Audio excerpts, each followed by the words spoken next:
किसी नगर में एक व्यक्ति रहता था। वह बहुत आलसी था और ये बात उसे पता थी। एक दिन वह बुद्ध जी के पास आया और दुखी मन से बोला, बुद्ध जी, मैं बहुत आलसी हूँ और अपने आलस्यपन के कारण मुझसे कोई भी कार्य सही समय पर नहीं होता है और न ही ठीक से कर पाता हूँ। मेरे घर में सभी मुझसे परेशान हैं। कृपया बताएं मैं क्या करूँ। बुद्ध जी मुस्कुराए और बोले, तुम्हें कैसे पता है कि तुम आलसी हो और तुम किस प्रकार का आलस्य करते हो। व्यक्ति ने कहा, मुझे यह तो ठीक से नहीं पता कि आलस्य वाकई में क्या होता है, लेकिन यह जो भी है बहुत बुरा है। बुद्ध जी ने कहा, आलस्य एक मानसिक अवस्था होती है जो एक विचार है, भाव है जिसे इंसान अपने अंदर लाता है। मनुष्य को दो प्रकार से आलस्य आता है, शारीरिक और मानसिक। शारीरिक आलस्य का कारण भोजन है। जब हम ऐसे भोजन करते हैं जिसमें खुद कोई जीवन नहीं है तो शरीर के लिए बोझ बन जाता है और फिर यह आलस्य पैदा करता है, क्योंकि हमारा शरीर भोजन से मिलने वाली ऊर्जा पर चलता है। जैसा भोजन हम इसे देते हैं वैसा हमें यह ऊर्जा देता है। इसीलिए आलस से बचना चाहते हो तो आराम और आसानी से पचने वाला भोजन करो जो प्राकृतिक रूप से हमें मिलता है। शारीरिक स्तर पर दूसरा कारण सही से ना बैठना, सही से ना सोना, सही से ना चलना।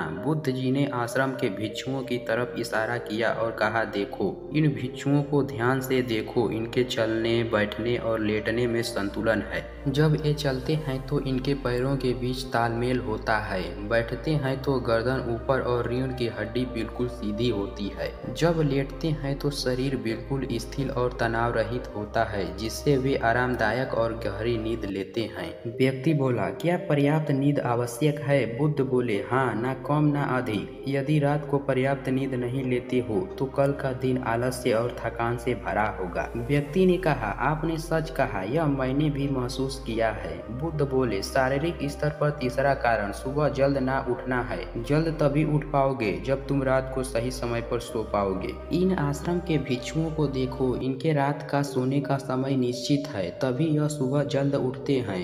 हर एक भिक्षु का अनुशासन होता है और वही इनके जीवन में संतुलन लाता है। इंसान अनुशासन को एक बंधन समझता है, लेकिन यह सच नहीं है। अनुशासन हमें बांधता नहीं बल्कि आजाद करता है। बुद्ध जी ने व्यक्ति से कहा, यदि आलस्य से बचना चाहते हो तो एक निश्चित दिनचर्या बना लो। व्यक्ति बोला, लेकिन शुरुआत कहाँ से करें? चलने से, बैठने से, लेटने से या सुबह जल्द उठने से? बुद्ध जी बोले, इसी समय से जो भी कर रहे हो उसे ध्यान से करो। मन के स्तर से आलस्य को समझो।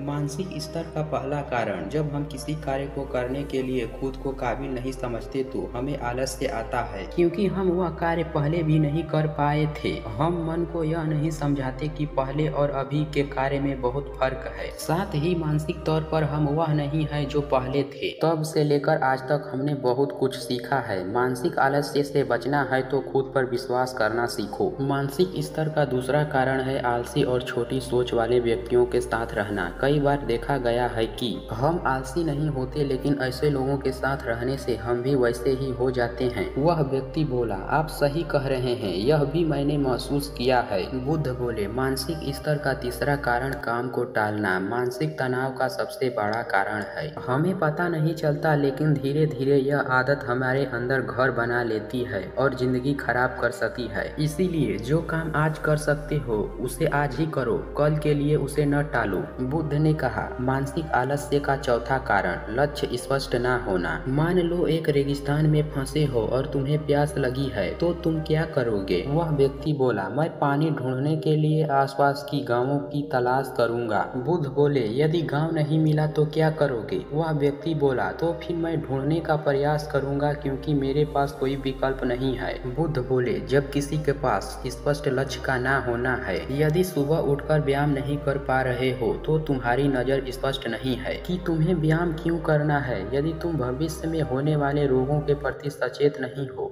मानसिक आलस्य का पांचवा कारण है कि किसी कार्य को करने की बड़ी वजह न होना। मान लो कि तुम सुनसान जगह से कीमती गहने लेकर जा रहे हो, तुम थक गए हो और बैठना चाहते हो। यह सोचकर तुम पेड़ के नीचे बैठ जाते हो। तुम देखते हो कि सामने से कोई डाकू आ रहा है, तो क्या ऐसे में भी तुम्हारा आलस्य तुम्हें भागने से रोकेगा? नहीं, तुम्हारा आलस्य सिर्फ उन्हीं कार्यों को करने से रोकता है जिन्हें करने की बड़ी वजह नहीं होती है। बुद्ध ने कहा, मेरी बात ध्यान से सुनो, जहाँ स्पष्टता और कार्य करने की बड़ी वजह हो वहाँ आलस्य हो ही नहीं सकता। वह व्यक्ति गौतम बुद्ध से बोला, मुझे आलस्य का सारा खेल समझ में आ गया। दोस्तों, ये कहानी आपको कैसी लगी कमेंट कर जरूर बताएं और ऐसी ही कहानी को जानने के लिए हमारे चैनल को सब्सक्राइब करें। जय हिंद।